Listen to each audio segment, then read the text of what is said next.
우리 주역회 먼저 목도하심으로 주일 오전 3부 예배 하나님 앞에 드리겠습니다.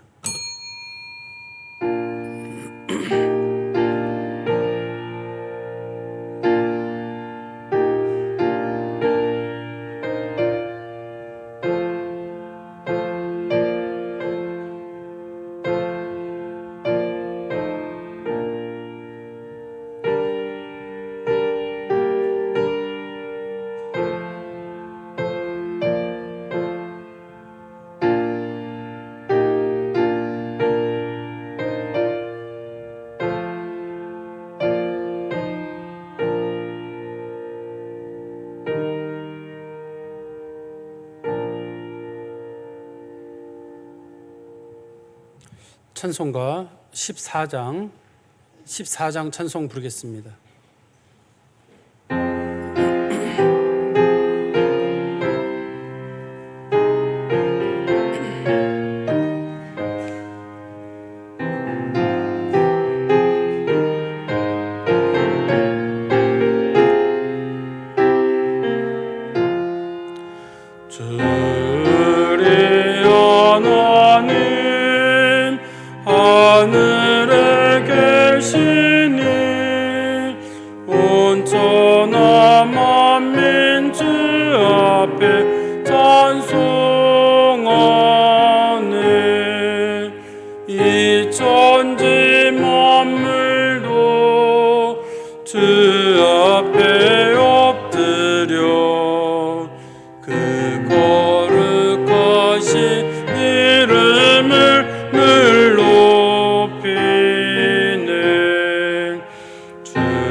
끝까지 지키니 전을 날아 향하여 곧 가리라.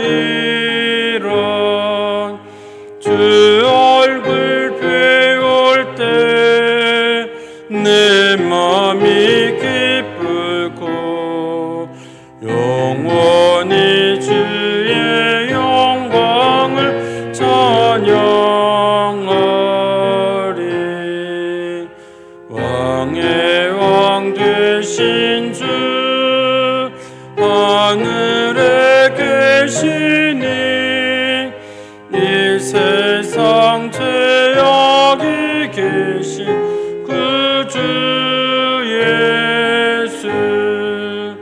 저 천군 천사들 주옹위하고서 무성도 함께 영원히 늘 섬기네. 성삼위일체께 승리한 우리들 다 기쁜 소리 높여서 감사드려. 창조주 하나님 내 주님 되시니 주 앞에 나도 엎드려 경배하네.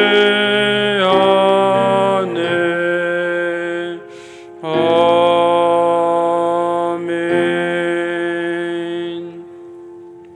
성시교독 교동문 제10번입니다. 찬송가 맨 뒤에 있는 교동문 제10번. 하나님이여 나를 지켜주소서. 내가 주께 피하나이다.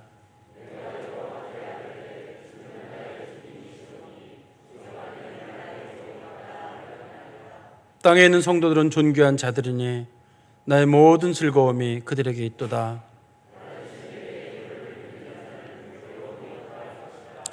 나는 그들이 드리는 피의 전제를 드리지 아니하며 여호와는 나의 산업과 나의 잔의 소득이시니 나의 분깃을 지키시나이다.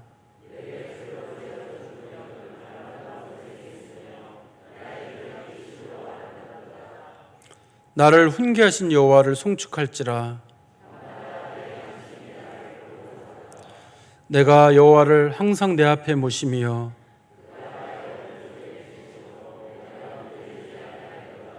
아멘. 우리 사도신경으로 신앙 고백하겠습니다.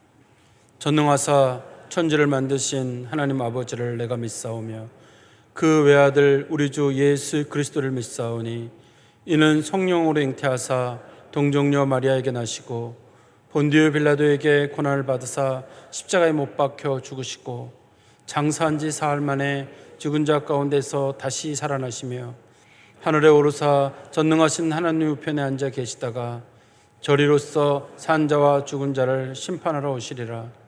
성령을 믿사오며 거룩한 공회와 성도가 서로 교통하는 것과 죄를 사하여 주시는 것과 몸이 다시 사는 것과 영원히 사는 것을 믿사옵나이다. 아멘. 찬송가 70장 부르겠습니다.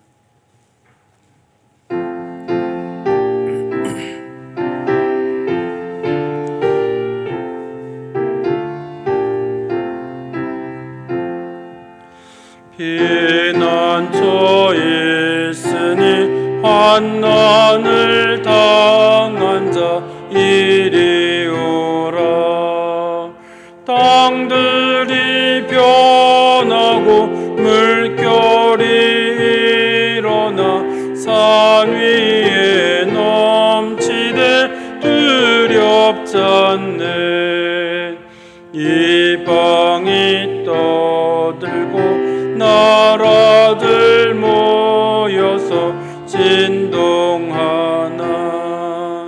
우리 주 목소리 한 번만 바라면 천하의 모든 것 망하겠네.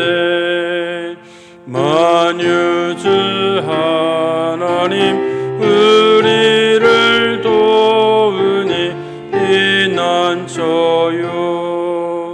세상의 난리를 그치게 하시니 세상의 창검이 쓸데없네. 높으신 하나님 우리를 구하니 할렐루야. 괴로움이 심하고 환난이 극하나 피난처 되시는 주 하나님.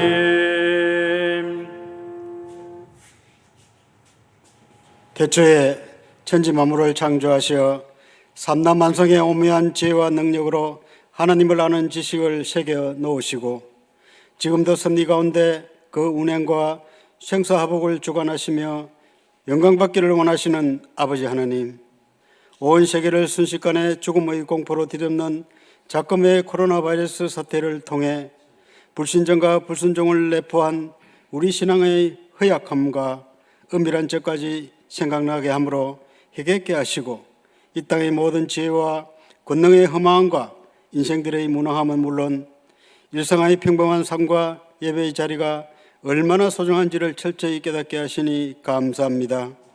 두렵고 떨림으로 나와 예배드리는 소중한 이 자리와 각자의 예배 처소에서 세상 강국고 오지지 뒷건 백성들과 거룩한 하나님만 계시어 하나님의 존귀와 영광을 보게 하시고 하나님이 베푸신 놀라운 은혜와 사랑에 감사하며 구원의 기쁨과 소망의 즐거움을 마음껏 찬양하는 복된 예배의 시간이 되게 하옵소서. 주시는 말씀을 통해 끊임없이 반복되는 죄와 허물에도 용서해 주시고 다시 세워주시는 하나님의 큰 사랑과 은혜와 능력의 깊이와 폭과 넓이와 높이를 알게 하시어 하나님을 경외하는 법을 배우고 우리의 행실도 깨끗함을 잊게 하옵소서. 불과 같은 삶, 꽃과 같은 영광 속에 잠시 있다 사라질 안개처럼 허망한 인생길, 이 땅에 창염치 않게 하시고 하늘 백성에서 정체성과 그 사명을 깨닫고 천국 소망으로 고난 중에 기도하며 즐거움 중에 찬양하는 성숙한 성도들로서 날마다 말씀과 기도로 거룩한 분리의 삶을 살고 성령의 인도를 따라 주님을 의지하고 순종함으로 온전한 구원을 이루어 나가게 하옵소서. 미혹의 영이 믿는 자들도 미혹하려고 마지막 발악을 하는 말세지만 주의 백성을 대적자들부터 지켜주시어 평화로운 일상과 믿음 생활을 잃지 않게 하시고 이 땅의 현실에 낙심하지 않고 깨어 근신함으로 죄의 바이러스를 경계하게 하옵소서. 풍족할 때 하나님을 잊지 않는 은혜와 약할 때 강함 주시는 은혜를 덧입어 고난의 시기를 하나님께 더 가까이 나아가는 영적 각성과 성장의 유익한 기회로 삼게 하옵소서. 우리 영혼이 오직 하나님의 사랑으로 충만하게 하시고 그 사랑이 흘러넘쳐서 우리를 통해 지역과 열방에 하나님의 사랑이 전해짐으로 하나님의 영광이 나타나는 은혜가 있게 하옵소서. 이 땅을 불쌍히 여겨주시어 우리가 가진 것, 보고 듣는 것, 그 모두가 하나님이 베푸신 지극하신 사랑과 은혜였음에도 자신의 능과 지혜로 이루었고 이룰 수 있다며 하나님이 없는 세상을 꿈꾸는 악한 자들의 패역함과 교만함을 제거하여 주시고 우상숭배와 음행으로 황폐한 이 땅을 회복시켜 주시어 오직 구원받은 하나님의 백성들과 소생한 만물들이 새 노래로 하나님이 행하신 기이한 일과 그 영광을 찬양하는 새 하늘과 새 땅을 보게 하옵소서. 몸된 교회를 위해 기도합니다. 지체들이 한 소망 안에서 부르심에 합당하게 겸손과 온유와 오래 참과 사랑으로 서로 용납하고 주님 주신 힘으로 섬김으로 하나된 그리스도의 몸을 온전히 이루어 나가게 하옵소서. 지역사회의 빛과 소금으로서 하나님의 거룩한 한기를 나타내고 성김의 본을 보이며 하나님 명하신 지역과 열방을 향한 복음 전파의 사명을 성실히 감당함으로 하나님께 영광 돌리고 세상으로부터도 칭찬받는 아름다운 사랑과 믿음의 공동체가 되게 하옵소서. 환난과 질병으로 고통 중에 있는 지체들에게 회복의 은혜를 주시고 여러 모양으로 섬기는 권속들에게 자원하는 즐거움과 평안의 복도 허락하여 주시옵소서. 우리 자녀와 교회학교 미래 세대들을 위해 기도합니다. 교회학교에 필요한 교육관과 충성된 교사들을 채워주시고 자녀들에게 세상의 가치가 아니라 하나님 말씀과 믿음이 계승되어 구원의 하나님을 조속히 만나는 영적 부흥이 일어나고 언약의 말씀을 기억하며 순종을 배움으로 그들을 통해 하나님 나라 확장과 이가 나타나는 하나님의 놀라운 계획들이 다 성취되게 하옵소서. 세계 곳곳에 나가 있는 선교사들과 농어촌 미자립 교회를 섬기는 주의 종들에게 주님 오실 그날까지 복음을 담대히 전할 수 있도록 능력을 주시고 생명의 안전과 필요한 것들을 공급하여 주시옵소서. 나라를 위해 기도합니다. 국내적으로 누라는 위기에 처한 이 나라를 불쌍히 여겨 주시고 작금의 국민의 생명과 삶을 위협하는 코로나 바이러스 사태를 정부와 국민이 슬기롭게 마무리하고 정상적인 삶을 조속히 회복하게 도와주시옵소서. 오랫동안 남북 분단으로 고통받는 이 나라를 불쌍히 여겨주시어 이런 자를 찾고 상한 자를 싸매주고 병든 자를 고치며 공평과 정의로 먹이시는 선한 목자의 사랑과 하나됨의 돌보심이 하루속히 나타나게 하옵소서. 이 시간 말씀을 전하실 주의 종에게도 영육간의 강건함과 가정의 복을 허락하여 주시고 성령의 능력을 7배나 더하여 주시옵소서. 코로나19 사태로부터 예배의 조속한 회복과 우리 모두 교훈과 책망과 바르게 함과 의료 교육하기에 합당한 살아계신 하나님의 음성을 직접 듣고 기쁨으로 받아 깊이 새겨 지켜 행함으로 고난도 믿음으로 넉넉히 이기는 풍성한 승리의 삶을 살길 간절히 원하며 존귀하신 예수 그리스도의 이름으로 기도드립니다. 아멘.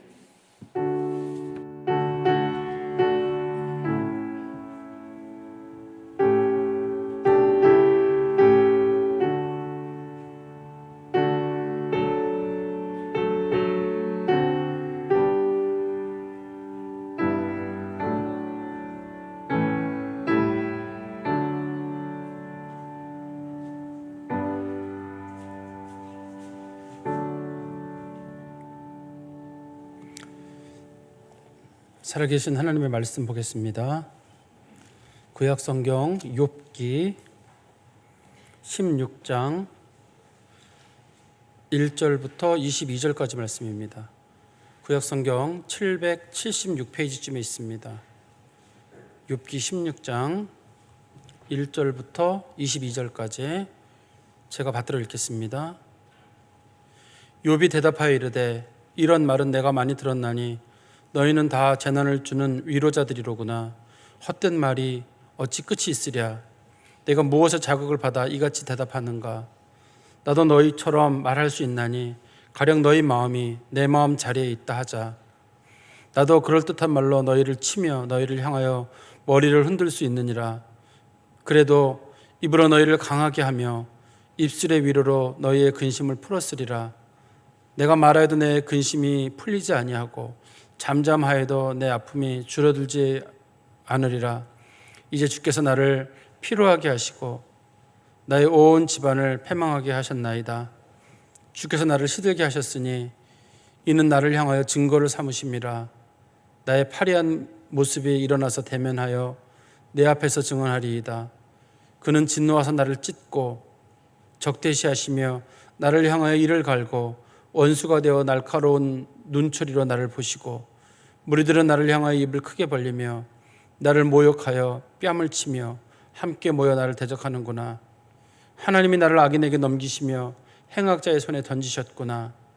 내가 평안하더니 그가 나를 꺾으시며 내 목을 잡아 나를 부서뜨리시며 나를 세워 관역을 삼으시고 그의 화살들이 사방에서 날아와 사정없이 나를 쏘므로 그는 내 콩팥들을 꿰뚫고 그는 내 쓸개가 땅에 흘러나오게 하시는구나. 그가 나를 치고 다시 치며 용사같이 내게 달려드시니 내가 굵은 배를 꿰며 내 피부에 덮고 내 뿔을 티끌에 더럽혔구나. 내 얼굴은 울음으로 붉었고 내 눈꺼풀에는 죽음의 그늘이 있구나. 그러나 내 손에는 포악이 없고 나의 기도는 정결하리라 하니라. 땅아, 내 피를 가리지 말라. 나의 부르짖음이 쉴 자리를 잡지 못하게 하라. 지금 나의 증인이 하늘에 계시고 나의 중보자가 높은 데 계시니라. 나의 친구는 나를 조롱하고 내 눈은 하나님을 향하여 눈물을 흘리니 사람과 하나님 사이에와 인자와 그 이웃 사이에 중재하시기를 원하노니 수년이 지나면 나는 돌아오지 못할 길로 갈 것임이니라. 아멘. 우리 임마누엘 찬양대에 찬양하겠습니다.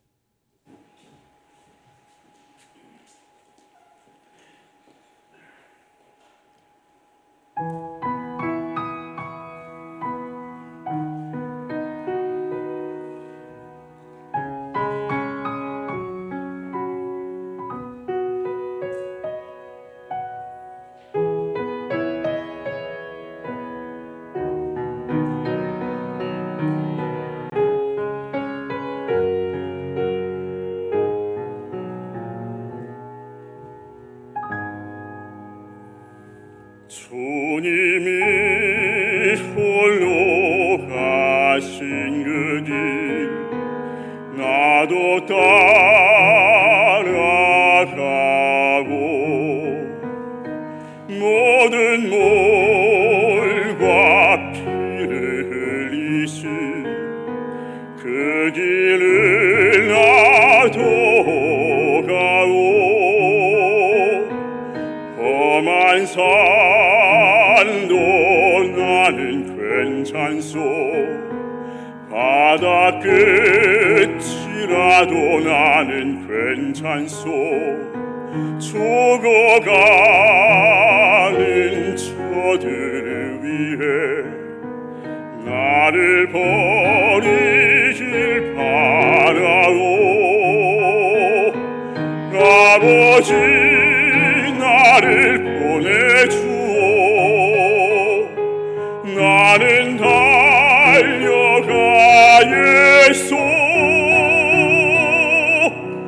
목숨도 아끼지 않겠소. 나를 보내주오.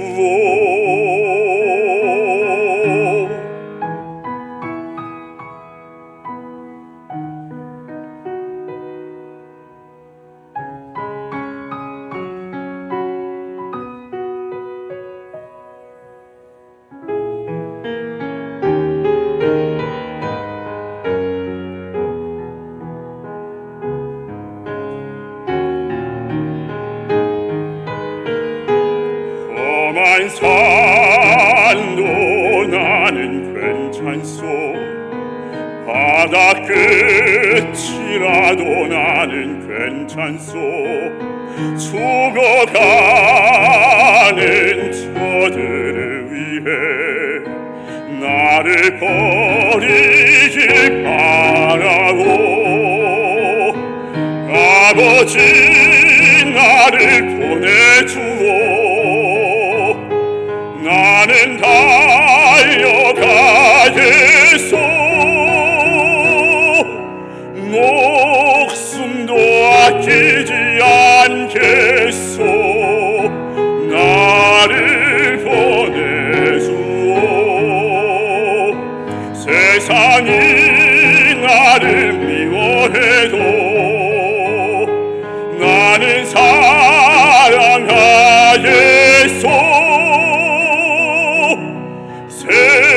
세상을 구원한 십자가 나도 따라가고 생명을 버리면서까지 나를 사랑한 주님, 이 작은 나를 받아주고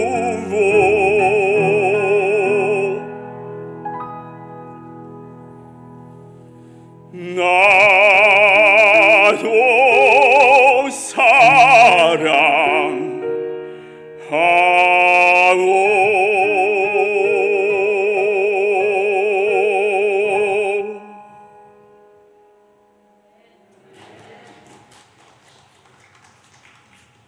귀한 찬양 감사드립니다.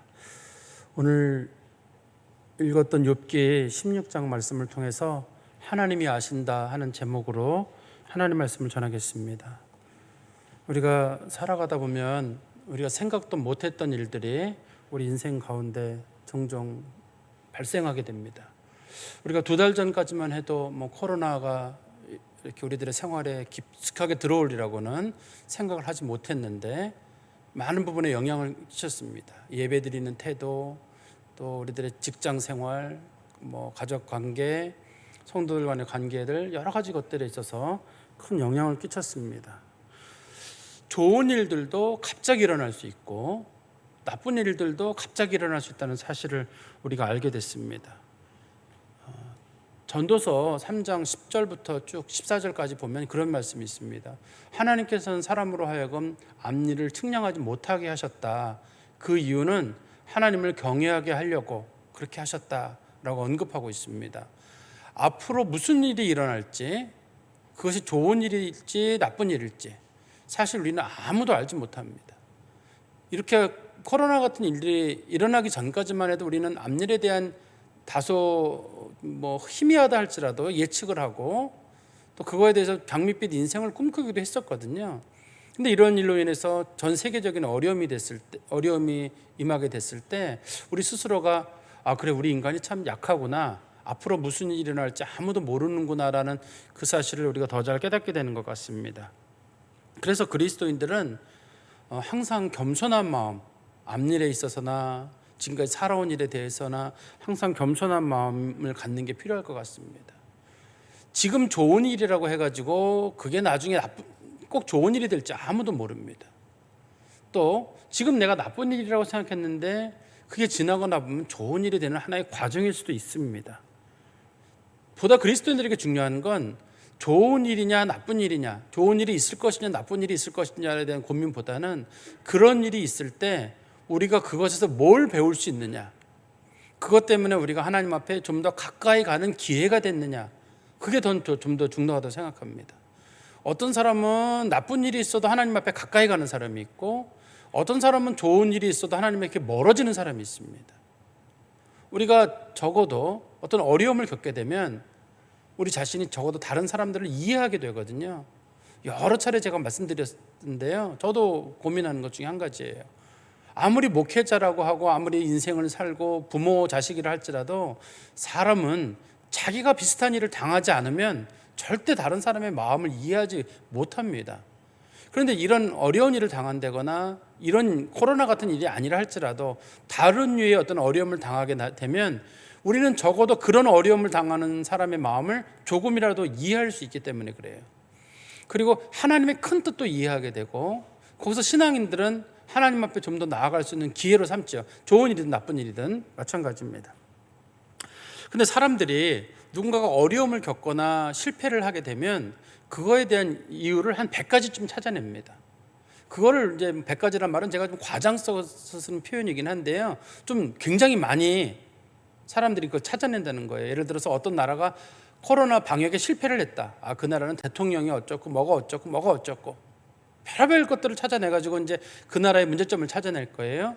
또 코로나 같은 것 말고 어떤 개인이 뭐 자기가 직장 생활하다 직장이 갑자기 그만둘 일이 생겼다든지, 혹은 뭐 진급 문제가 생겼다라든지, 학생들의 취업 문제나 진학의 문제가 생겼을 때 사람들은 그런 거에서 실패의 원인을 찾아내요. 분석을 합니다. 저 사람 왜 그랬느냐, 뭐 한두 가지 말하고 마는 정도가 아니라 저 사람은 저래서 실패하고 저 나라는 저래서 실패했고, 또 뭐 저 집단은 저래서 실패했고, 이런 식으로 실패에 대한 그런 원인을 찾아내요. 그리고 그게 없잖아요. 눈에 띄는 게 딱 없으면 만들어서라도 실패에 대한 이유를 만들어냅니다. 그리고 사람들 스스로는 그런 사람들의 말을 많이 들으면서 자기 자신이 자학을 하게 됩니다. 그래, 나는 안 돼. 왜 안 되냐면 혼자 고민하는 게, 다른 사람들이 옆에서 그랬거든요. 너는 안 돼. 넌 이거 잘못했고 저거 잘못했고 저거 잘못했기 때문에. 우리도 최근에 방역에 좀 구멍이 뚫린 여러 나라들을 보면서, 야, 저 나라 되겠어? 미국 되겠어? 일본 되겠어? 뭐 유럽에 있는 나라들이 되겠어? 이런 생각들을 우리가 쉽게 갖거든요. 그 나라 국민들도 세계의 어떤 그런 여론을 들으면서 상당히 절망적인 그런 입장을 가질 수도 있을 것 같아요. 그렇게 큰 문제 말고도 개인적인 문제들에 부딪혔을 때도 마찬가지죠. 또 거꾸로 우리들에게 좋은 일이 생겼을 때, 소위 시쳇말로 누군가가 성공을 했거나 잘 됐다고 했을 때 사람들은 그 잘된 이유를 한 또 100가지쯤 나열을 합니다. 그것도 역시 과장법이긴 하죠. 그런 여러 가지 이유를, 그 나라는 말이죠, 이게 잘 됐고 저게 잘 됐고 저게 잘 됐고, 방역은 이래서 잘 됐고, 지도자는 이래서 좋아서 잘 됐고, 또 누가 어떤 개인이 어떤 일을 하다가 실패를 하게 되면 그 사람은 이것저것 저것저것 때문에 잘 됐고 안 됐고 혹은 잘 됐고.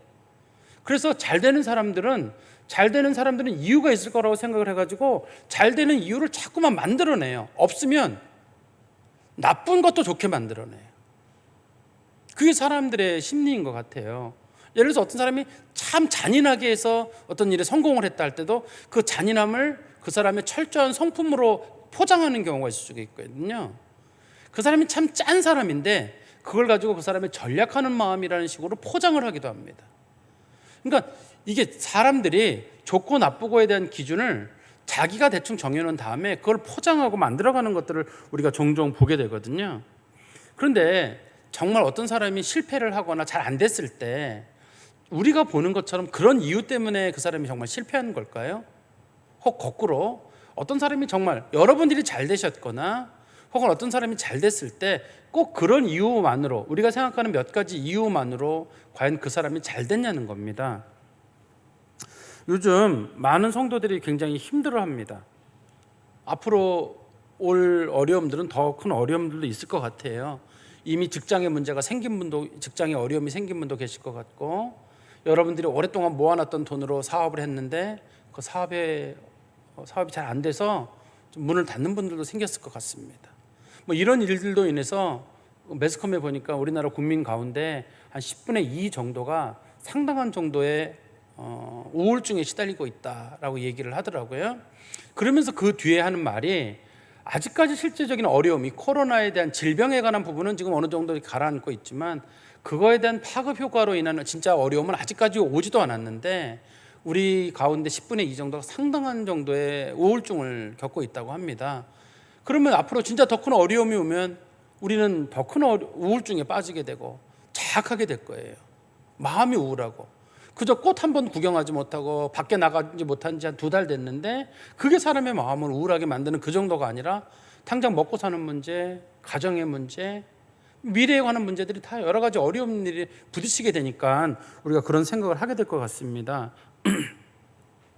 그런데 이렇게 사람이 우울해지는 일에는 어떤 일이 생겨서 우울한 일도 있지만 주변 사람들의 말로 인한 일이 굉장히 많아요. 누가 잘 됐을 때는 자꾸 잘 됐다고 말로 칭찬을 수백 가지를 해주지만 누가 좀 잘 안 되면 거봐 내가 하지 말라 그랬지, 그런 일을 왜 시작했느냐, 이런 식으로 얘기할 거고, 난 그 사람 직장 그만둘 줄 알았어부터 시작해가지고 별별 말들을 만들어낸다는 거예요. 그러면 그게 가뜩이나 힘든 사람을 더 힘들게 만들 수가 있어요. 그리고 우리 그리스도인들은 누가 무슨 말을 하든지 간에 좀 담대한 마음을 가지고 자기 자신을 이겨내는 마음도 필요합니다. 남들이 뭐라 그러든지 그것 때문에 너무 낭망하지 않는 거죠. 그것 때문에 너무 우울해하지 않는 그런 마음이 필요할 것 같습니다. 저는 그게 욥기가 우리에게 주는 그런 교훈이라고 생각해요. 어떤 일에 부딪혔을 때 너무 자기 자신을 자학하지 않는 거예요. 자학하다 보면 이 우울한 마음이 자학이 되고 자기 비판이 되다가 넘어가게 되면 큰 일로까지 번질 수가 있거든요.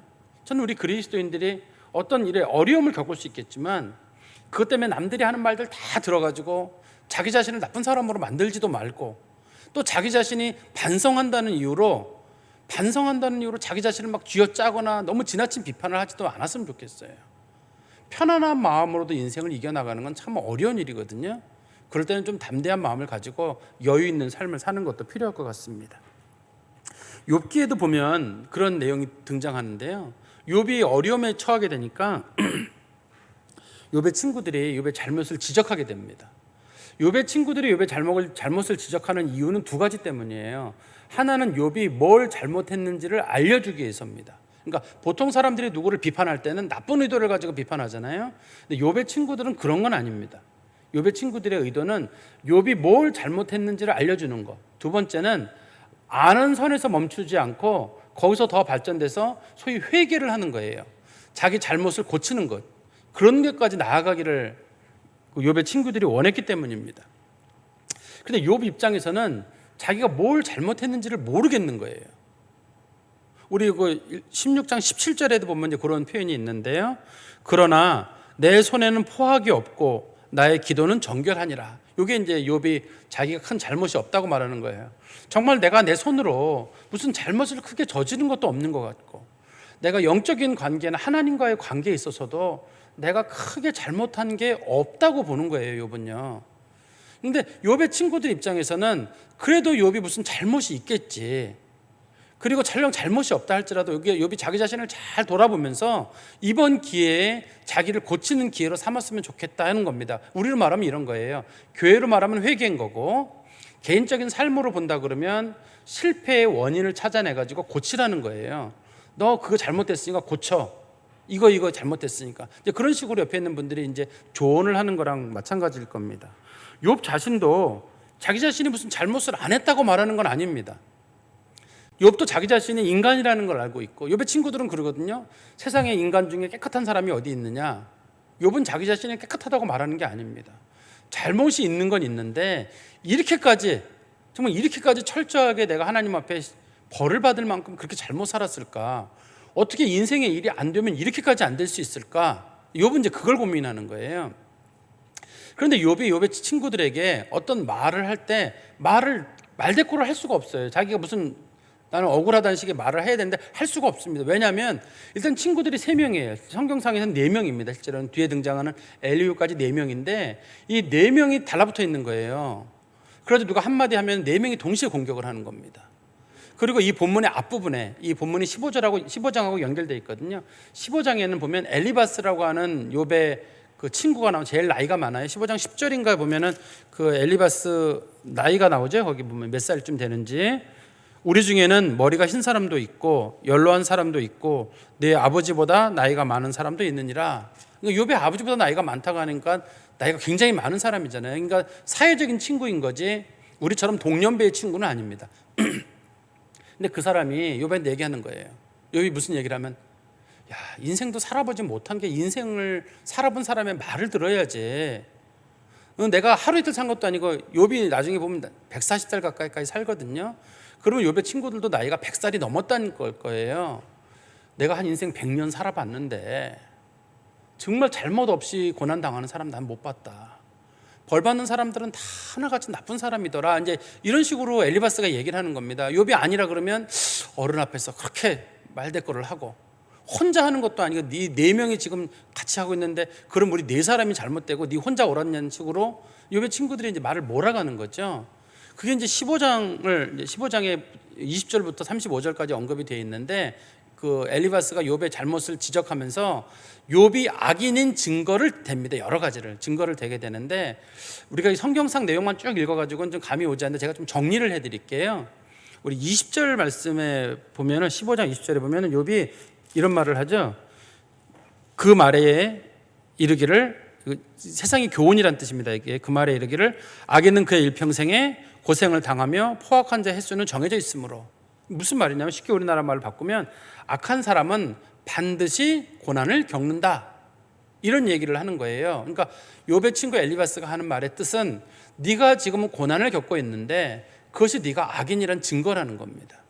다른 사람이 겪는 고난보다 네 고난이 더 철저하다면 내가 그만큼 더 큰 잘못을 했다는 거죠. 그리고 두 번째 21절부터 22절에는 그 15장에서 악인에게는 반드시 재앙이 끊이지 않는다. 그러니까 어떤 사람이 한두 번 잘 안 될 수는 있는데 그게 여러 번 안 된다 그러면 그거는 그 사람이 악한 사람이라는 증거라는 거예요. 살다 보면 사람이 안 될 수도 있죠. 그런데 재앙이 끊이지 않고 계속적으로 온다 그러면 결국은 그 사람이 잘못 살았다는 거예요. 우리로 말하면 이런 거예요. 어떤 사람이 한두 번 했는데 안 된다. 그건 실패죠. 근데 이것저것 할 때 다 안 되는 사람 잘 있잖아요. 잘 안 되는 사람 있잖아요. 그러면 사람들이 뭐라 그러냐면 네가 잘못해서 그런다. 잘못 살아서 그런다. 그리고 이제 사람들이 비판하는 거랑 똑같다고 보시면 될 거예요.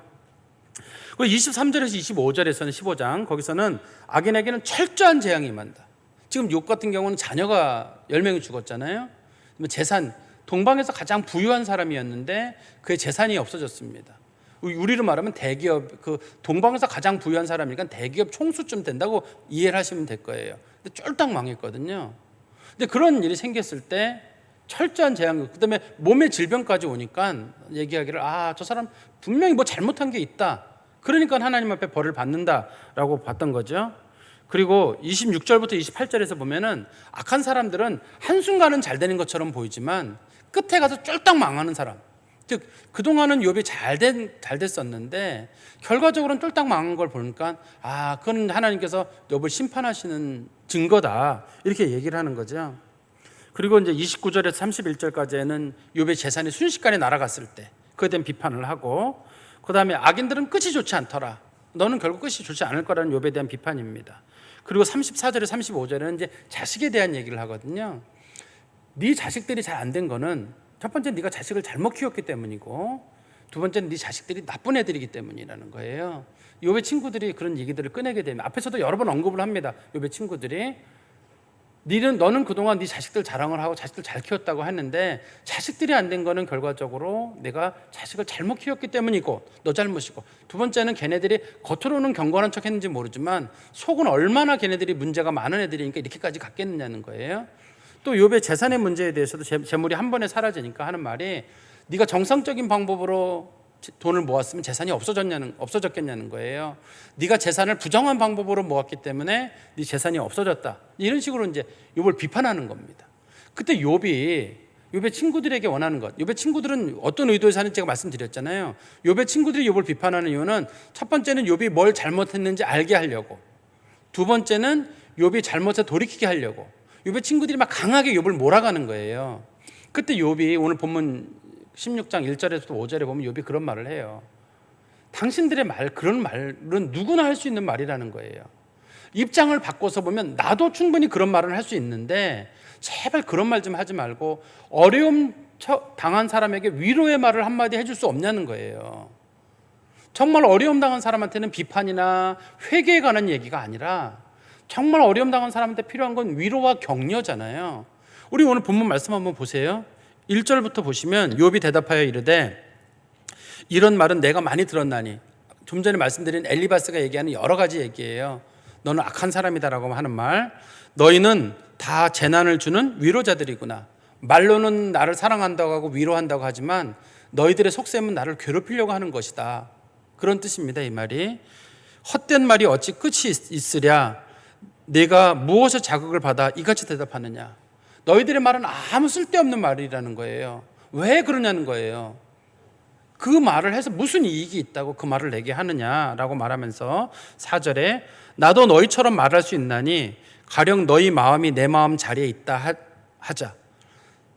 너희 마음이 내 마음 자리에 있다 하자. 이 말은 무슨 말이냐면 입장을 바꿔서 처지가 너희랑 나랑 바뀌었다고 보자. 그런 뜻입니다. 나도 그럴듯한 말로 너희를 치며 너희를 향하여 머리를 흔들 수 있느니라. 똑같은 입장에 있을 때 내가 너희를 향해서 너 똑바로 살아. 네 자식들은 그래서 벌받은 거고 재산은 그래서 없어진 거고 네가 몸은 함부로 굴려서 그러는 거고 이런 말 나도 충분히 할 수 있다는 거예요. 그렇지만 진짜 원하는 건 뭐냐면 그래도 입으로 너희를 강하게 하며 입술의 위로로 너희의 근심을 풀었으리라. 나라면 설령 너희들이 잘못 살았다 할지라도 너희들에게 격려하고 입술로 강하게 한다는 입으로 너희를 강하게 한다는 말은 격려한다는 말이거든요. 힘을 내라고 얘기해 주실 것이고 입술의 위로로 너희의 근심을 풀었으리란 말은 위로해가지고 조금이라도 마음이 좀 풀릴 수 있도록 했을 거라는 거예요. 그러니까 욥의 친구들에게 원했던 건 위로예요.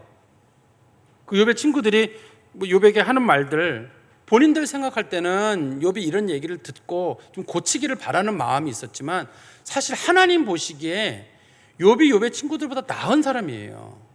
욥의 친구들은 지금 욥이 어려움을 겪으니까 너는 우리보다 신앙생활도 못하고 사업도 잘 못하고 인생도 잘못 살았고 얘기하지만 성경에서는 욥의 친구들이 욥보다 훨씬 못한 사람이에요. 수준이 떨어지는 사람입니다. 이 사람들이 하는 말요 시쳇말로 다 거짓말이에요. 실제로 욥하고는 아무 상관도 없는 말입니다. 세상 지혜 가지고 그냥 욥을 막 몰아세우는 거거든요. 근데 하나님이 보시기에는 욥이 옳은 사람인데 이 사람들이 이걸 잘 모르는 거예요. 욥이 하나님 관계, 사람 관계, 그다음에 자기 하는 일에 있어 부족한 게 없었던 사람입니다. 그래서 우리가 간혹 어떤 사람들이 잘못될 때 비판을 한다든지 비난을 할 때 그 사람이 우리보다 신앙생활 더 잘한 사람일 수도 있어요. 인생을 더 잘 산 사람일 수도 있습니다. 지금 그 사람이 시련의 과정을 겪는 중이고 지나고 나면 다 이겨낼 수도 있어요. 그 사람의 끝이 우리보다 더 좋을 수도 있습니다. 우리나라 말에 그런 말이 있잖아요. 길고 짧은 건 대봐야 한다고. 뒤에 가보면 뒤바뀔 수도 있어요. 얼마든지 인생이라고 하는 건. 그러니까 너무 쉽게 말하지 않는 것이 필요합니다. 근데 욥의 친구들은 욥에게 이런 말을 하는 자기들의 태도가 사랑이다 이렇게 표현하고 있거든요. 근데 욥은 뭐라고 말하냐면 당신들의 당신들이 겉으로는 위로한다고 하지만 실제로는 당신들은 나를 괴롭힌다고 하고 있다라고 말하고 있거든요. 사람을 바꾸는 건 실제로 위로와 사랑과 격려입니다. 여러분들이 한번 들어보세요. 여러분들이 누군가에게 심한 말을 들어가지고 여러분들이 고쳐지느냐, 매로 세게 때리고 심한 말 들어가지고 고쳐지느냐, 그렇게 사람 고쳐지지 않아요. 사람 고쳐지는 건 따뜻함과 사랑과 격려입니다. 여러분도 그러셨을 거예요. 여러분도 그러셨을 겁니다. 또 신앙적인 부분에도 마찬가지예요. 어떤 분들은 사람들에게 신앙생활 잘 안 하면 너 그런 식으로 하면 지옥 간다라든지 너 그런 식으로 하면 벌 받는다든지 너 하나님이 가만 안 둔다라든지 이런 얘기를 통해 가지고 마치 자기가 하나님인 것처럼 해가지고 사람들을 막 그렇게 몰아가는 경우가 있거든요. 그것 말보다는 하나님이 너를 사랑하신다. 예수님 너를 위해 돌아가셨단다. 하나님 너의 죄를 다 용서하셨단다. 이런 말들이 성도들에게 훨씬 위로가 되고 사람들을 변화시켜요. 여러분들 한번 보십시오. 여러분들이 누구 말에 변화가 됐는지. 여러분들이 변화된 것은 누군가가 여러분들에게 한없는 사랑을 베풀어 주거나 여러분들의 허물을 덮어주거나 모른 척 해주거나 그랬을 때 여러분들이 깨닫고 돌이켰던 거거든요. 그거지 여러분들이 예수님 믿고 돌이키는 이유가 내 지옥 갈까 봐 무서워서 나 벌 받을까 봐 이래서 아니잖아요.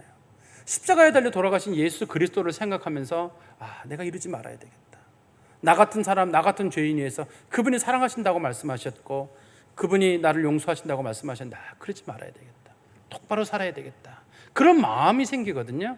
이걸 좀 신학적인 용어로는 그러니까 누군가에게 잘못을 지적해서 사람들을 고치는 걸 저희 율법적인 신앙과 율법적인 복음이라 그래요. 과거에 이제 유대인들이 그걸 한 거거든요. 자꾸 사람들을 정죄하는 거예요. 너 잘못 살았어. 넌 죄인이야. 너는 악인이야. 이런 식으로 얘기를 해서 사람들을 분리시키는 건데 신약의 복음은 그렇지 않아요. 그리스도의 십자가와 은혜와 사랑의 얘기로 사람을 바꾸는 거예요. 그게 복음이에요. 우리가 복음의 은혜로 변화를 받았다면 우리도 다른 사람들에게 사랑과 위로와 격려의 말들을 많이 해줄 필요가 있어요. 지금 그러지 않아도 사람들이 힘들어해요. 많은 사람들이 힘들어하고 우울증 가운데 있고 우리 누구는 2달 못 나갔다고 큰일인가 싶은데 그 2달이 누군가에게는 참 견디기 힘든 답답한 시간일 수도 있었을 겁니다. 우리가 부드러운 말들, 격려의 말들이 많이 필요해요. 그런데 이 위로의 말이라고 하는 건 그래도 우리가 할 만해요. 우리가 위로의 말을 누군가에게 할 때는 그 위로를 받는 사람이 나보다 지금 못한 처지에 있는 사람이거든요. 그래서 위로를 하기가 쉬워요. 만약에 누군가가 좀 뭐 갑자기 좀 뭐 문제가 생겼다. 그러면 힘내, 용기를 가져. 뭐 이런 말 하는 게 어렵지 않잖아요. 큰 뭐 마음이 없다 할지라도 힘을 내라, 용기를 가져라. 뭐 나도 네 편이다. 뭐 이런 걸 할 수 있거든요. 근데 진짜 성숙한 사람은 어떤 경우냐면 나는 지금 좀 어려워도 내 주변에 있는 사람이 잘 될 때 있잖아요. 그럴 때 축하해. 정말 축하해. 이런 말을 해줄 수 있는 사람. 그 사람이 훨씬 성숙한 사람이에요. 진짜 성숙한 사람은 다른 사람이 잘 됐을 때 잘 됐다고 얘기해 주는 겁니다. 여러분 중에서도 여러분들하고 친한 사람은 어떻게 할 수 있냐면 여러분이 정말 잘 됐을 때 너무 기분 좋아가지고 팔짝팔짝 뛰는 사람이 있어요. 예를 들어서 여러분 자녀가 좋은 학교에 갔어요. 우리 애가 이번에 좋은 학교에 붙었습니다. 그럴 때 어떤 사람은 너무 잘 됐다 막 박수 치면서 팍 뛰는 사람은 대부분 가족들이에요. 너무 기분이 좋아요. 근데 다른 사람들은 아이 뭘 그 대학 갔다고 저렇게 자랑하고 뭐 좋은 데 갔다고 자랑 이렇게 나오면 그걸 문제가 있는 거예요. 내 가족이 아니라 할지라도 그 집 식구들이 잘 돼서 좋은 데 가면 얼마나 좋아요. 안 되는 것보다 낫지. 근데 사람이 성숙해지지 않으면 그게 잘 안 돼요. 그래서 사도 바울이 로마서 12장 15절에서 즐거워하는 사람과 함께 즐거워하고 우는 사람과 함께 울라 그랬어요. 누군가가 슬퍼하면 위로할 줄 알고 누군가가 좋은 일 있으면 같이 즐거워해 주는 거예요. 잘 됐다. 나는 좀 안 됐지만 누구는 뭐 승진했다. 같은 직급에 있던 사람이 누가 잘 됐다 그러면 축하해주고 잘 됐다고 해주고 할 수 있어야지. 그게 좋은 사람이에요. 우리나라 말에는 사촌이 뭐 땅을 사면 배가 아프다고 그런다는데 배가 아플 게 아니라 진실한 마음으로 해주는 거예요. 그래서 그게 더 좋은 관계로 이루어지고 내 자신도 편하지. 그냥 누구 좀 잘 되고 다른 집 잘 됐을 때 진심으로 축하해주지 않으면 그 진심이 사람이 성숙의 과정으로 가는 게 아니거든요. 저는 우리 성도들 중에 누가 잘 되는 분이 계시다. 그러면 진짜 좀 축하해 주세요. 잘 됐다. 너무 잘 됐다. 어떻게 그러냐면서 그게 가족이에요. 가족같이 되는 거거든요. 그런 일들이 우리 교회 가운데 많기를 바랍니다. 그리고 이 욥기 16장 6절에서부터 17절에까지 보면은 욥이 지금 철저한 고난을 겪고 있거든요. 이 철저한 고난을 겪고 있는데 이게 하나님께서부터 온 게 아니면 이런 고난을 자기가 겪을 수 없다고 지금 보고 있어요. 근데 하나님께서 욥에게 주시는 고난의 모습이 너무 다양해요. 그러니까 철저한 고난은 다른 말로 하면 철저한 단련의 모습이거든요. 여러 모양으로 어떤 것도 이길 수 있도록 하나님께 단련시키시는 건데, 그러나 그 당사자들은 몰라요. 욥도 모르고 욥의 친구들도 모르거든요. 사실 하나님은 욥을 참 힘들게 만들어놨습니다. 욥이 겪는 고난 중에 첫 번째는 우리 6절에 보시면 내가 말하여도 내 근심이 풀리지 아니하고 잠잠하여도 내 아픔이 줄어들지 않으리라. 그러니까 욥이 친구들에게 무슨 말을 해요. 나는 잘못한 게 없다. 그런 식으로 말하지 말라. 그러면 욥의 친구들이 제발 조용해라.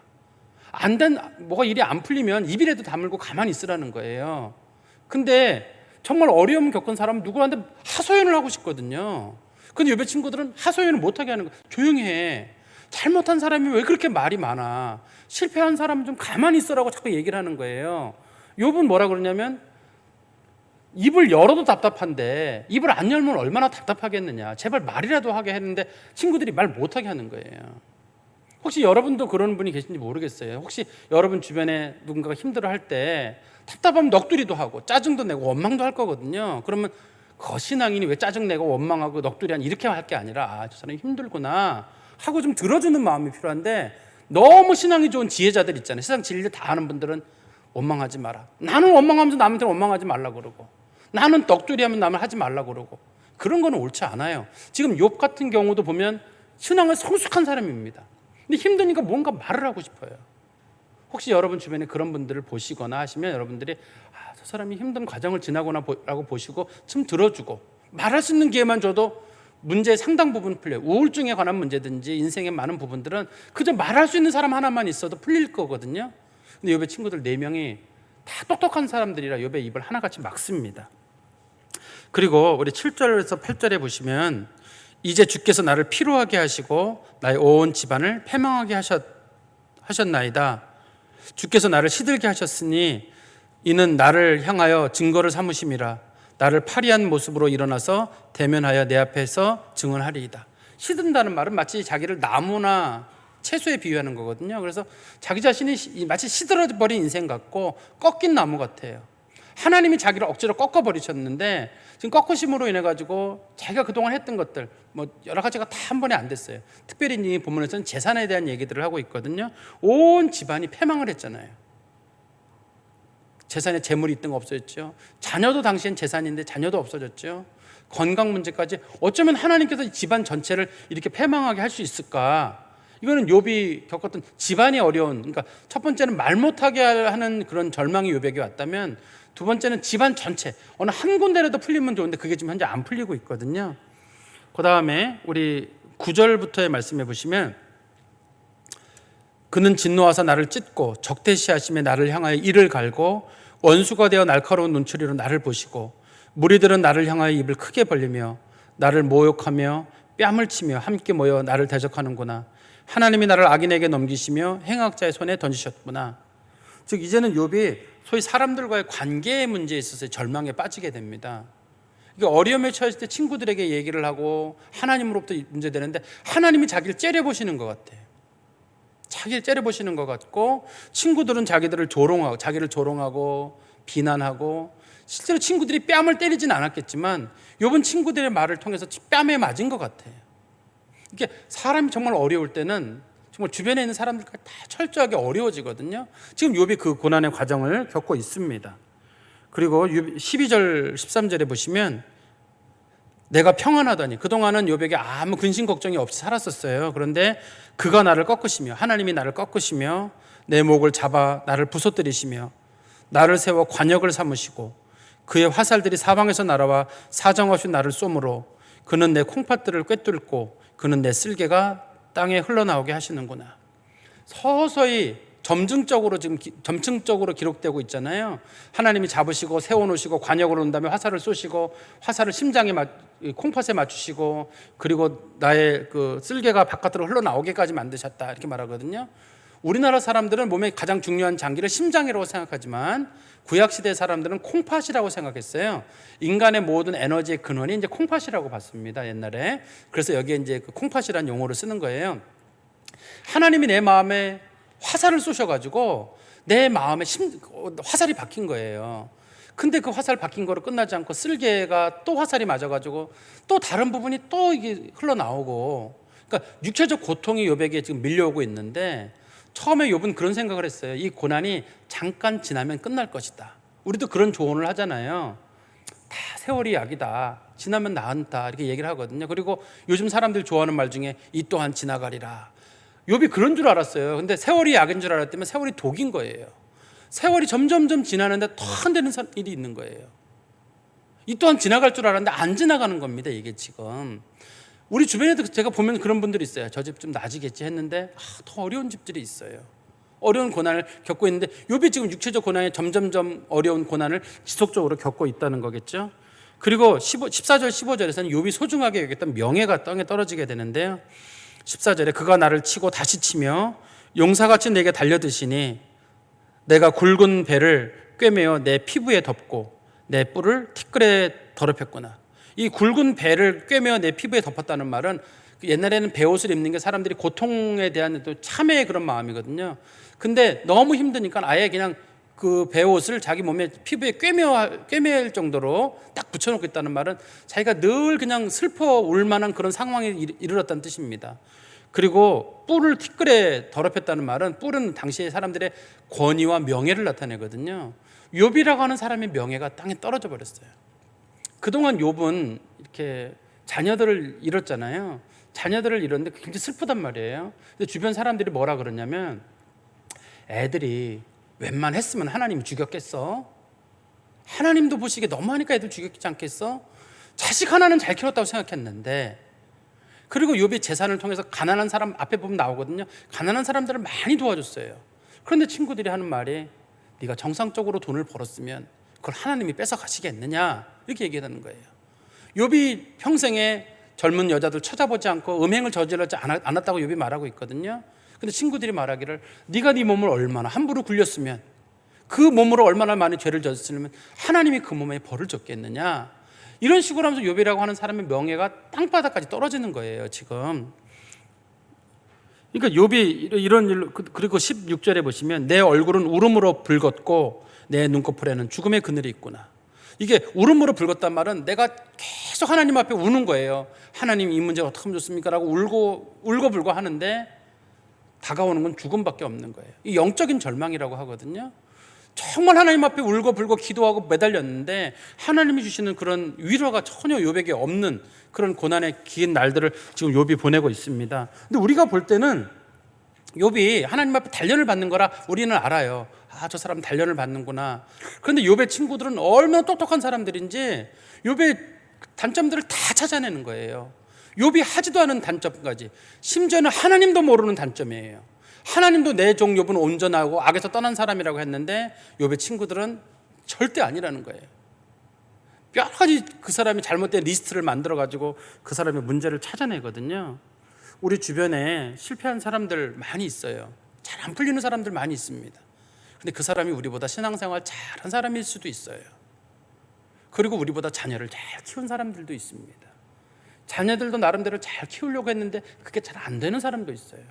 직장생활도 정말 열심히 꾸준히 하고 했는데 안 되는 사람도 있어요. 뭔가 사업도 해봤는데 안 되는 사람 중에도 정말 부지런하고 열심히고 이런저런 방법 다 찾아봤는데 시대가 그 사람을 비껴가는 경우도 있습니다. 그러니까 우리가 어떤 문제들에 너무 쉽게 그렇게 말하지 않는 것이 우리들에게 필요합니다. 그러나 욥은 그런 것들 때문에 위로를 받는 게 아니라 욥이 진짜 위로를 받는 건 하나님 때문이에요. 우리 18절부터가 이제 이 말씀의 결론이거든요. 땅아 내 피를 가리지 말라. 나의 부르짖음이 쉴 자리를 잡지 못하게 하라.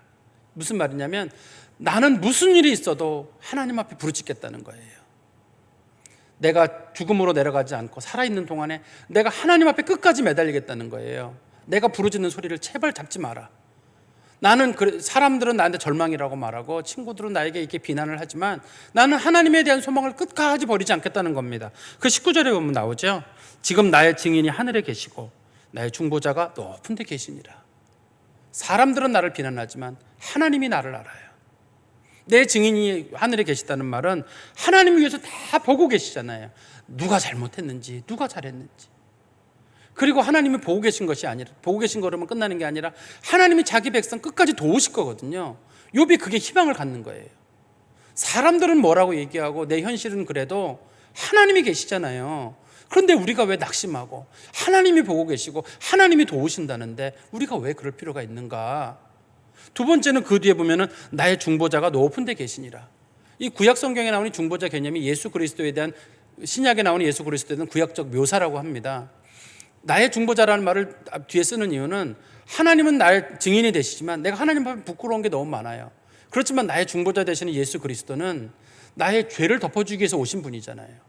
설령 친구들의 말대로 욥이 잘못 살았다고 하더라도 예수님은 그 죄를 용서하시는 분이시잖아요. 내가 인생을 잘못 살았고 내가 실패할 만한 일을 했고 남들 앞에 내가 정말 허물 많아서 보일 수 없는 위치를 할지라도 예수님은 그거 덮어주시는 분이잖아요. 이 두 가지가 우리들에게 가장 큰 위로예요. 하나님이 계시고 하나님이 보시고 하나님이 해결하시고, 설령 내가 잘못을 해서 내가 인생을 잘못 살았고 내 인생에 내가 벌을 받을 만한 위치에 있다 할지라도 우리 주 예수 그리스도께서 십자가를 지시고 돌아가심으로 우리들의 죄를 다 용서하시고 그거를 위해서 지금도 하나님 보좌 우편에서 우리의 영원한 중보자로서 하나님 앞에 날마다 기도하시는 분입니다. 우리가 죄를 지었을 때 하나님, 저 사람 위해서 내가 죽었습니다. 저 사람 죄는 다 용서해 주십시오. 저 사람에겐 은혜를 주시고 저 사람에겐 좋은 것만 주십시오. 날마다 우리의 중보자가 되시는 분이 예수 그리스도시거든요. 그분이 하늘에 계시다는 거예요. 욥의 신앙이 참 대단하잖아요. 하나님 계시다는 것과 중보자에 대한 신앙인데, 근데 우리도 마찬가지인 것 같아요.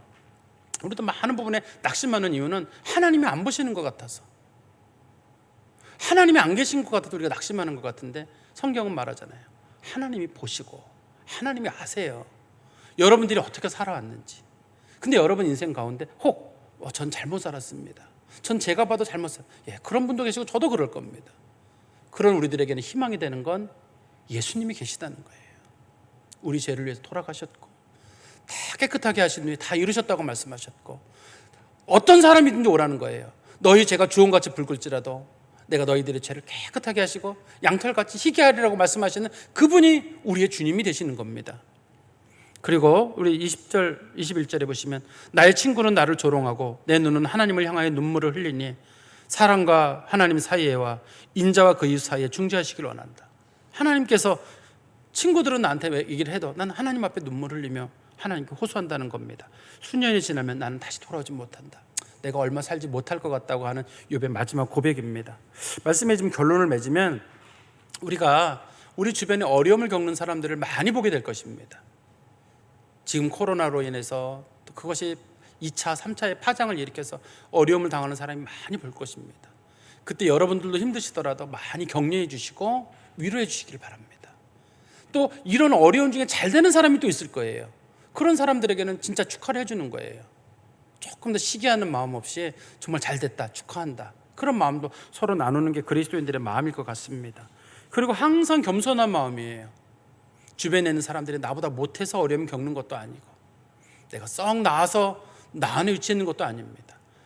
우리가 하나님의 은혜의 빛을 받아서 우리는 그래도 살아가는 것이고 그 사람도 같은 은혜를 받은 사람인데 그 사람이 하나님 앞에 욥처럼 연단을 당하는 경우일 수도 있습니다. 내가 나중에 그 사람 밑에 들어가서 일하고 살지 아무도 모를 일입니다. 다른 사람들 앞에서는 하나님 앞에서 늘 겸손한 마음이 필요합니다. 그리고 우리의 희망은 하나님이에요. 마음에 여러 가지 생각이 복잡하게 들 때 그래, 하나님 살아계시고 하나님 보고 계시고 하나님 들으시고 설령 내가 정말 큰 죄를 저질고 내가 정말 돌이킬 수 없는 위치까지 갔다 할지라도 예수님 내 편이 되어주시고 나를 덮어주신다고 말씀하시니 다시 희망을 갖겠다. 내가 기도할 수 없을 만큼 지쳐있을 때라도 성령께서 탄식하심으로 기도하시고 예수님 나의 중보자가 되시는데 다시 일어나자. 하나님을 희망으로 갖고 살아가는 그리스도인들의 마음의 자세일 겁니다. 제가 한 가지만 여러분들에게 마지막으로 좀 여쭤보면요, 한번 이런 고민을 한번 해보세요. 고통의 대가로 영적인 성숙을 얻는 것이 좋은지 아니면 풍요의 대가로 영적인 몰락을 얻는 것이 좋은지. 우리가 여러 가지 어려움을 겪는데 그게 신앙의 유익이 될 때가 있고 풍요가 때로는 하나님에게서 멀어질 때가 있습니다. 어떤 게 복인지 잘 생각해 보시고 믿음 가운데 살아가시기를 주님의 이름으로 축원합니다. 기도하겠습니다. 하나님 아버지, 주님의 은혜 참으로 감사합니다. 우리는 부족하고 우리는 연약하고 우리가 어려움을 당할 때 때로는 도울 사람이 아무도 없지만 하나님이 계시고 하나님이 우리를 보시고 하나님이 우리의 증인이 되셔서 우리의 편에 서주신다고 말씀하시니 그 말씀 붙잡고 다시금 용기를 냅니다. 또 우리가 인생 많이 잘못 살아왔습니다.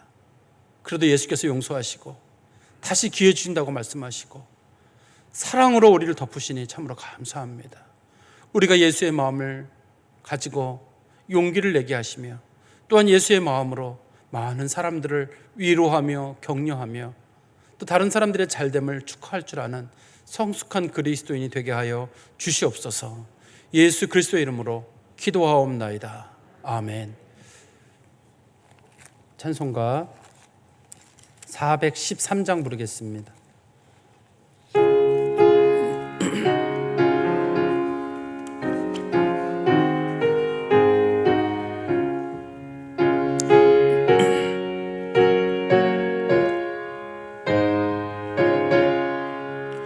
내 평생에 가는 길 순탄하여 늘 잔잔한 강 같든지 큰 풍파로 무섭고 어렵든지 나의 영혼은 늘 편하다. 내 영혼 평안해. 내 영혼 평안해. 저 마귀는 우리를 삼키려고 입 벌리고 달려와도 주 예수는 우리의 대장되니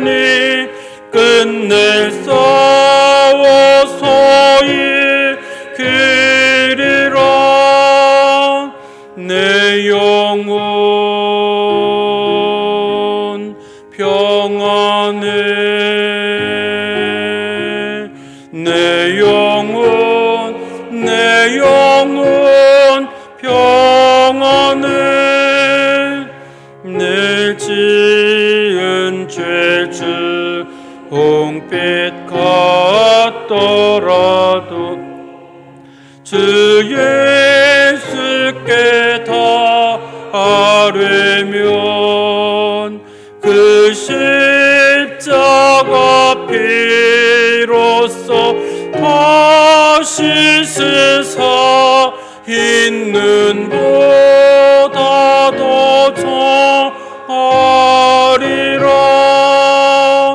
내 영혼 평안해. 내 영혼 평안해. 저 공중에 구름이 일어나며 큰 나팔이 울릴 때에 주 오셔서 세상을 심판해도 나의 영혼은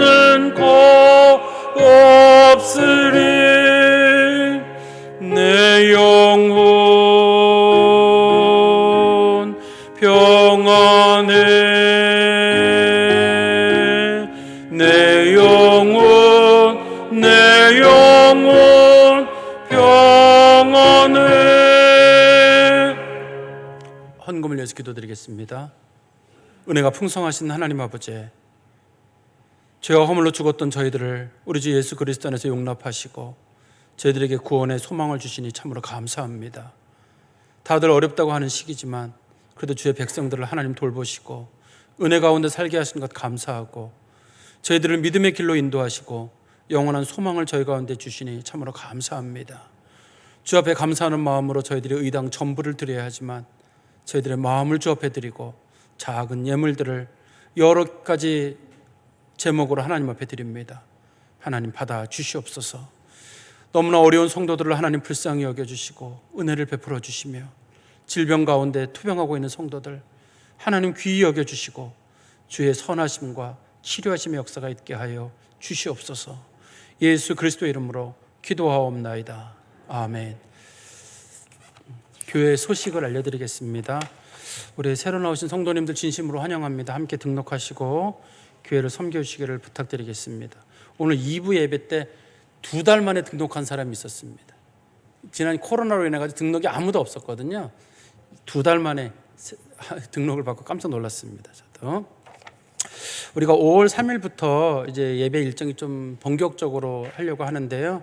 5월 3일부터라고 하지만 아직까지 초등학생들이나 중학생들이 중고등학생들이 등교를 하고 있지 않아서 조심스럽습니다. 아직까지 뭐든지 본격적으로 하지만 그래도 조심스럽게 마스크나 혹은 뭐 소독제 사용, 그다음에 열 감지, 여러 가지 거리 두기 이런 것들을 잘 지키시면서 예배에 참여를 하셔야 될 것 같습니다. 우리가 5월 3일부터 오프라인 현장 예배를 본격적으로 시작하려고 합니다. 4월 27일부터는 새벽 예배를 시작을 하고 당분간은 온라인 오프라인 동시 예배로 진행을 하겠습니다. 그리고 5월 3일 다음 주일이죠. 주일부터는 주일 오전 예배, 오후 예배, 수요 예배 온라인 오프라인으로 계속 같이 진행이 됩니다. 주일학교도 마찬가지고요. 특히 주일학생들 나오는 게 조심스러워서 부모님들이 잘 보내시지 않고 본인들도 잘 못 나오겠는데요. 조심스럽게 좀 서서히 나와야 될 것 같습니다. 그리고 5월 8일부터는 금요 기도회를 다시 시작합니다. 대신에 금요 기도회는 특성상 저희가 이제 현장에서 하는 예배로만 대신하겠습니다. 그리고 5월 10일 날 성찬식을 합니다. 성찬식도 과거에는 참 은혜로운 시간인데 이제는 뭐 짚고 먹고 하는 이런 과정들이 조심스러운데 우리 예배위원회 중심으로 신중하게 지금 뭐 나오는 얘기로는 이제 비닐 장갑 우리 투표할 때 비닐 장갑 꼈었잖아요. 그거 끼고 하듯이 이제 그런 식으로 얘기도 나오고 있거든요. 아마 좋은 방안들이 나올 겁니다. 우리 성찬 위해서도 기도해 주시길 바랍니다. 그리고 구역장 성경 공부, 구역 예배가 드려지기 어려운 관계로 5월 1일부터 그러니까 5월 1일, 5월 8일은 우리가 온라인으로만 예배를 진행을 합니다. 구역 연합구역 예배를 드리고 5월 15일부터 여긴 구역장 성경 공부라고 했는데 연합구역 예배를 드릴 겁니다. 당분간에 뭔가 좀 잦아질 때까지는 연합구역 예배로 금요일 날 드리도록 하고 좀 잦아진 후에 우리가 다시 구역장 성경 공부 형태로 돌아가야 될 것 같습니다. 그리고 5월 17일 날 중직자 선거가 있습니다. 원래 이걸 한 2월 달쯤 했었어야 되는데 코로나 문제가 좀 걸려가지고 진행이 안 됐어요. 그런데 이걸 더 이상 미룰 수도 없는 것이 8월 달에 이 장로님들 시험이 있습니다. 시험을 봐야 되고 또 시험 보기 전에 공부를 하셔야 돼요. 저한테 공부를 하시고 또 이 시험을 보셔야 되기 때문에 옛날에는 6개월씩 공부를 하셨는데 이제는 똑똑한 분들만 이번에 뽑히시기 때문에 한 2-3달 공부하고 바짝하고 뭐 밤낮으로 하고만 해야지 되겠을 거예요. 또 우리 교회 선배님들이 다들 좋은 성적으로 장로님들이 되셨어요. 그래서 이번에 만약에 조금 성적이 나쁘면 또 저거 하니까 아무튼 열심히 하셔야 될 겁니다. 되시는 분들이. 그래서 5월 17일 날 중직자 선거를 하게 되고 우리 그 광고는 5월 10일 날 구체적인 내용에 대해서는 그때 다시 광고하도록 하겠습니다. 그리고 나머지 부분은 여러분 주보 참조해 주시고 온라인으로 예배 드리시는 분들은 그걸 참조하시면 될 것 같고요. 유튜브로 예배 드리시는 분들이 이제나 우리 성도들 중에도 구독 신청을 좀 하셔서 교회에서 나가는 공지사항들이 자동으로 성도들에게 이렇게 뜨도록 보지 않아도 새로운 예배나 새로운 공지사항이 뜨면 유튜브를 통해서 공지를 해야 될 것들이 있을 거거든요. 그거를 하려면 예배 참여하시는 분들도 구독을 신청하시면 구독 신청했다고 저한테 무슨 큰 이익이 생기는 건 아닙니다. 구독자를 원해서 그러는 건 아닙니다. 이 시기를 영적 점검의 기회로 삼으시길 바랍니다. 그리고 재정 관련 광고는 주보를 참조해 주시고 그다음에 오늘은 사랑의 헌금 주일입니다. 이 헌금은 우리가 구제와 봉사에 사용하도록 하겠습니다. 그리고 예배 캠페인 우리가 예배 좀 빨리 나오자고 했거든요. 항상 10분 먼저 오고 또 10분 먼저 예배 준비하고 이거 좀 지켜야 될 것 같아요. 지금은 성도들이 많지 않지만 서서히 이렇게 밀려오게 되면 다시 예배할 때 또 늦어질까 봐 그래서 우리 몇 달째 지금 이거를 하고 있거든요. 예배 시간들 잘 지켜주시기 바랍니다. 예배의 특징이 다들 마스크를 쓰고 계시기 때문에 뭐 아멘 소리도 안 들리고요. 혼자 하는 느낌이에요.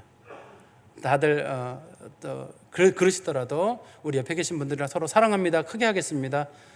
사랑합니다. 잘하셨습니다.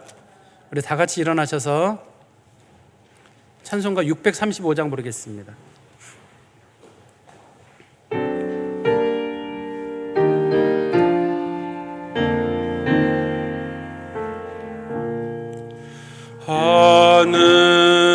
하늘에 계신 아버지 이름 거룩하사 주님 나라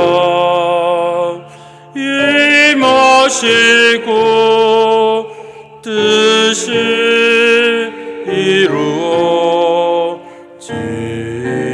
이루어지다 일용할 양식 주시고 우리들의 큰 죄 다 용서하옵시고 또 시험에 들게 마시고 악에서 구원하소서 내게 주의 나라 주의 권세 주의 영광 영원히